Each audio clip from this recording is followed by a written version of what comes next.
So I've started this Hurt to Heal series, right? And I know some people probably wonder, why did I start that, and why am I talking about different things that have happened to me growing up? It's because I realized that there's no way that this stuff happened to me for no reason. I have got to share it because there are other people out there, if they're not going through it, they have gone through it, and they feel like they are alone. They feel like nobody else has gone through the things that they've gone through. And, you know, that's hard because that's how I felt growing up.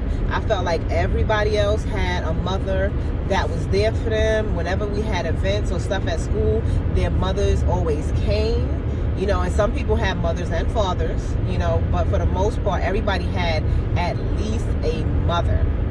And even when I went to visit people that lived inside of my building to hang out with them, they had their mothers there. The mothers was cooking dinner.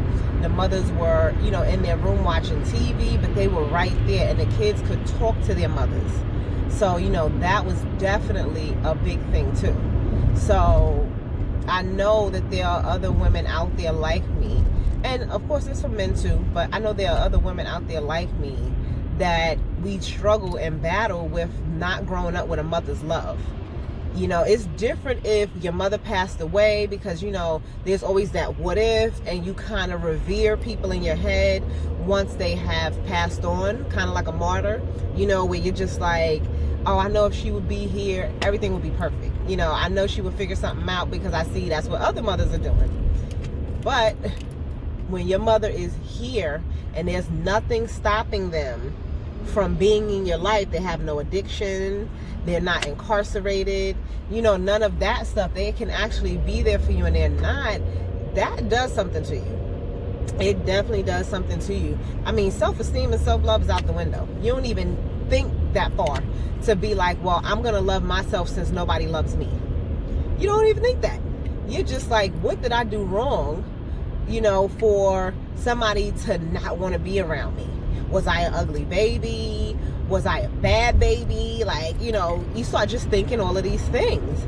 And I remember when one of my daughters was born, and my husband looked at her and he was like, I said, well, who does she look like? He said, she looks just like you.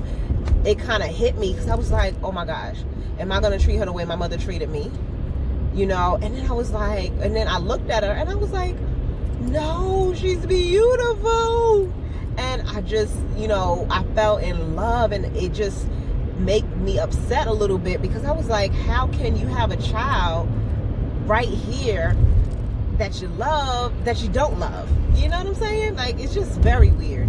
But, you know, I do understand that people can only do what they know, and a lot of people do what was done to them. So I know I have a history in my family of women not taking care of their child. It's like the mother winds up taking care of the child. So I was raised by my grandmother partially, then and my great grandmother when she was alive. Then my mother was raised by her grandmother, which is my great grandmother, which is how I wound up being raised for her by a little bit because my mother was there. So, you know, even that is a cycle that needs to be dealt with, because at the end of the day, it's kind of like a pass-off thing, and that's kind of like where the treatment comes from. Because if the mother is not there to fully give you the love, then you don't realize when you have a child, you need to fully give them the love, you know? So I remember it was two things I said that I wanted to do as an adult. I said I did not want to have any kids at the age of 20 because that seemed to not work out for the people in my family. And I remember saying that I was going to make sure that I gave my kids love. And I give my kids love. And I'm going to tell you, sometimes it's tough, you know, because nobody gave that to me. And I'm not jealous of my children at all. But it's just hard because I'm the first one doing it, you know. It's hard to give them that because it's just like, is this even working? Am I even doing it right? You know? It's crazy. It's kind of like I invented the wheel, and now I'm trying to see if it works after everybody else has been driving on square blocks. So I just wanted to share that, though, because I know I can't be the only one out here that dealt with that. I can't be the only one out here that felt that way. But I know that now I'm seeing, as my children are growing, that the love I give them, it's working. You know, my son, he says that right now he's not into, dating or anything like that. He's a teen, which is fine. But I just saw when I dropped him off, there's a girl that likes him, and she really likes him because when she saw him, she started like hitting her friend and covering her face, and he went right over to her. Now, he told me the other day he let her down gently and friend zoned her, which he did. And I mean, he put her in the box and locked it and threw away the key, friend zone type of thing. Like, listen, I value our friendship. I'm not into dating because I don't know if I can reciprocate the feelings that you have. This is a 13-year-old. At 13, if somebody liked me, I was jumping out the window. I was like, yeah, let's date, even though I didn't know what that entailed. So I'm so proud of him for that, because I even told him that means that the love we give you is enough. You feel like the love we give you is enough, and you don't have to run out here and get it from other places.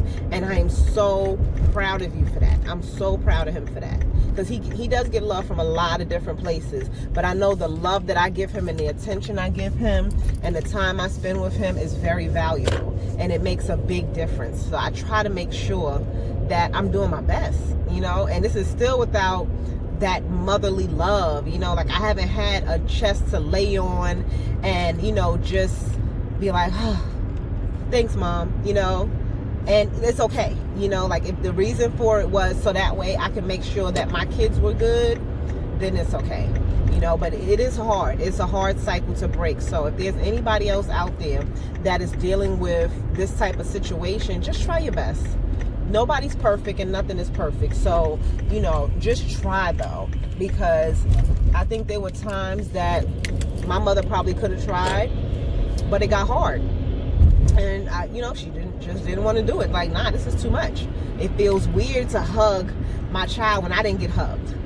It feels weird to kiss my child after a certain age because I wasn't kissed after a certain age, So I just wanted to share that. That was like on my heart, and I was like, you know what, I know what I could talk about today.